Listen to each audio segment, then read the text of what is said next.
paroles sont esprit et vie. Esprit et vie. Et juste en dessous du verset, il dira la chair ne sert de rien. La chair peut apporter que du charnel. Hein? Mais lorsqu'on marche par l'esprit, on apporte du spirituel. Amen. Gloire à Dieu. Voilà mon message. Mon message. Alors, je l'ai intitulé Connaître Jésus. Connais-tu Jésus? Cette question, je la pose aussi à moi-même. Est-ce qu'on connaît Jésus réellement? Est-ce qu'on connaît Jésus dans les profondeurs? C'est important. Connaître Jésus de près, c'est grand, frères et sœurs, connaître Jésus. Parce que lorsqu'on connaît Jésus, alors, je peux vous dire, c'est très grand. Ça fait un impact. Ça fait un impact avec déjà ton frère, ta soeur. Ça fait un impact avec ton semblable dehors. Connaître Jésus, c'est dégager le parfum du Christ. Amen. Amen. Et le parfum du Christ, c'est quoi? C'est rien d'autre que son amour. Amen. C'est rien d'autre que son amour. Et puis, il disait tout à l'heure, le frère Paul, il disait que c'est important. Des fois, on n'a même pas besoin de parler. On le voit sur nous-mêmes, sur notre témoignage, sur notre démarche, sur notre façon de parler. Et on dégage quelque chose. Et on dégage quelque chose. Mais c'est le parfum du Christ que nous dégageons. Amen. Amen. Parce que nous avons l'esprit du Christ en nous. Amen. Gloire à Dieu. Amen. Et connaître Jésus, je peux vous dire, c'est quelque chose de grand. Connaître Jésus, mais dans les profondeurs. Moi, je veux connaître Jésus de près. Parce que lorsqu'on connaît Jésus de près, qu'est-ce qui se passe? C'est qu'il y a révélation. Mais lorsqu'il y a une révélation, et lorsque nous avons une révélation, je peux vous dire qu'à partir de là, croyez-moi ce que je vais vous dire, nous ne perdrons pas notre premier amour, comme il est écrit dans Apocalypse. On ne perdra pas notre premier amour parce qu'il y a une révélation. Et lorsque nous avons eu une révélation du Christ, alors à partir de là, nous sommes marqués. Marqués totalement. Pourquoi? Parce qu'il y a eu une véritable conversion. Une véritable conversion. Et lorsqu'il y a une véritable conversion, alors après, qu'est-ce qui se passe? Alors on veut connaître Jésus. On veut être proche de Jésus. Alors on rentre dans les profondeurs. Mais on rentre dans les profondeurs dans la prière. Parce que c'est dans la prière qu'on s'approche du Seigneur Jésus-Christ. C'est dans la prière qu'on puisse le connaître.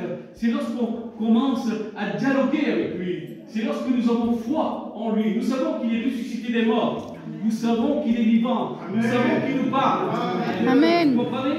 Donc le Saint-Esprit qui est en nous, c'est la personne du Saint-Esprit. Et la Bible dit que le Saint-Esprit, il parle.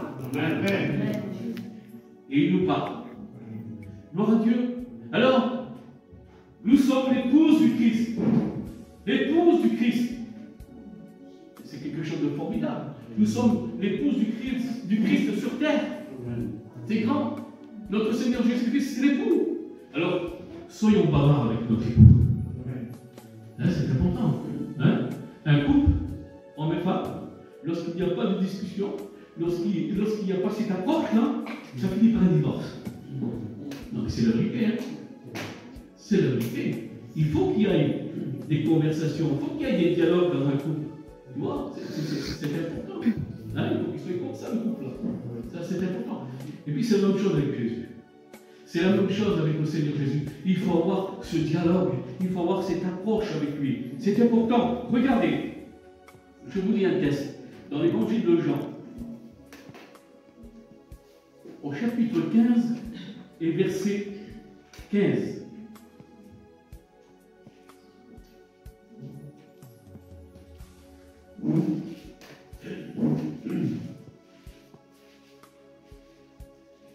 Voilà quand on connaît Jésus. Hein? Quand on le connaît, et lui il le sait qu'on le connaît. Enfin, il connaît les siens. Hein? Il les connaît. Hein? Il connaît sa brebis. Amen. Gloire à Dieu. Alors, l'évangile de Jean 15-15. Je fais la lecture. Je ne vous appelle plus serviteur, parce que le serviteur ne sait pas ce que fait son maître, mais je vous appellerai mes amis, parce que je vous ai fait connaître tout ce que j'ai appris de mon Père. Je vous appellerai mes amis, parce que je vous ai fait connaître tout ce que j'ai appris de mon Père. Alors, il nous appelle ses amis.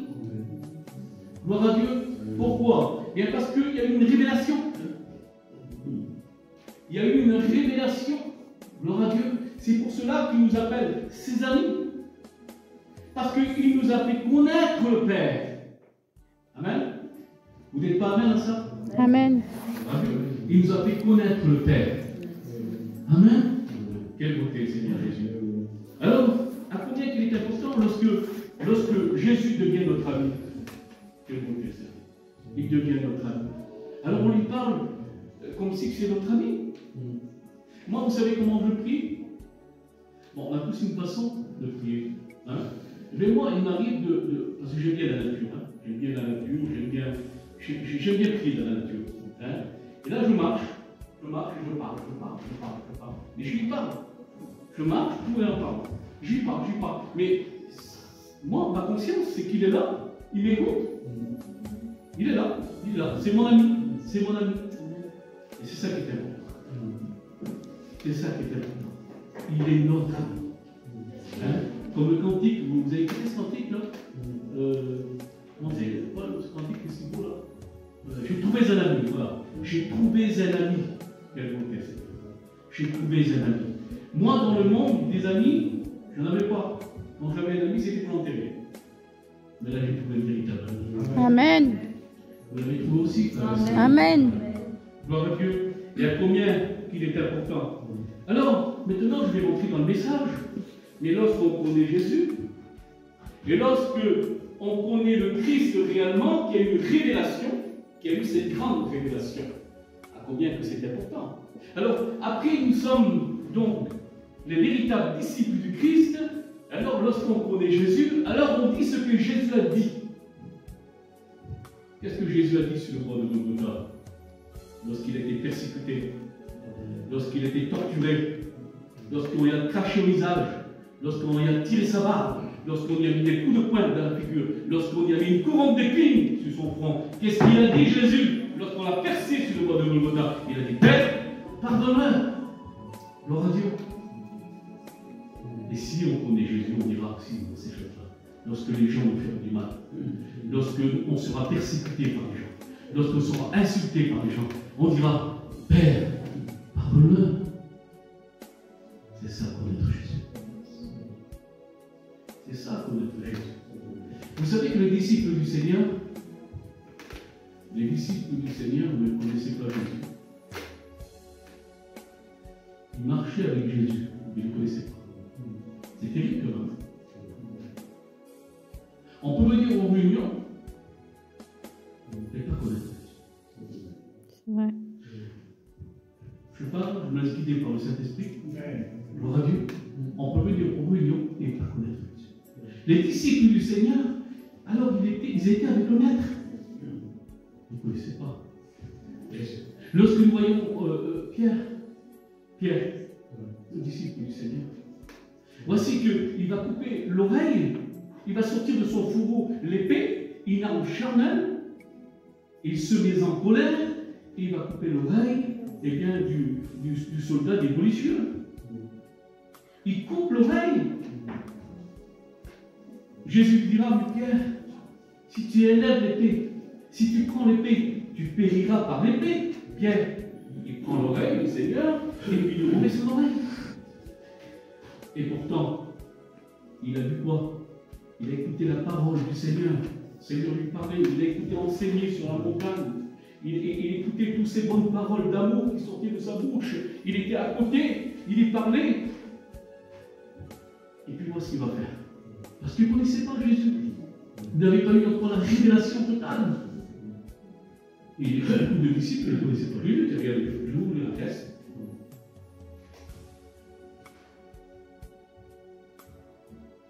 Dans l'évangile de Matthieu, chapitre 16, à partir du verset 13, l'évangile de Matthieu, chapitre 16, à partir du verset 13. Et là, vous allez comprendre une chose, que tous les disciples ne connaissaient pas Jésus, ils n'avaient pas eu encore la révélation. Et parmi tous ces disciples, là, vous allez comprendre qu'un seul a eu la révélation. Un seul. Gloire à Dieu. Alors, je fais la lecture, Matthieu 16, 13, et on va lire jusqu'au verset 16. Jésus étant arrivé dans le territoire de Césarée de Philippe, demanda à ses disciples, qui suis-je au dire des hommes, moi le Fils de l'homme? Il pose la question à ses disciples, qui suis-je au dire des hommes? Qu'est-ce que les hommes disent de moi? Jésus dira. Ils répondirent, les uns disent que tu es Jean le Baptiste, les autres Élie, les autres Jérémie, ou l'un des prophètes.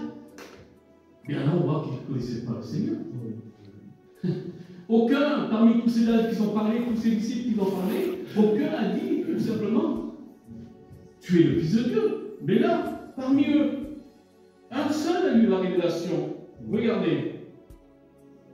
Et là, il va leur poser maintenant la question à eux. Il va leur poser la question à eux. Écoutez ce qu'il va leur dire. Et vous, leur dit-il, qui dites-vous que je suis?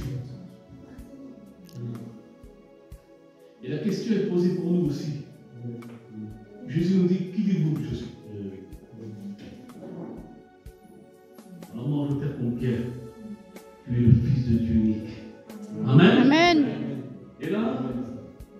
Et là, Simon-Pierre répondit, tu es le Christ, le Fils du Dieu vivant. Amen.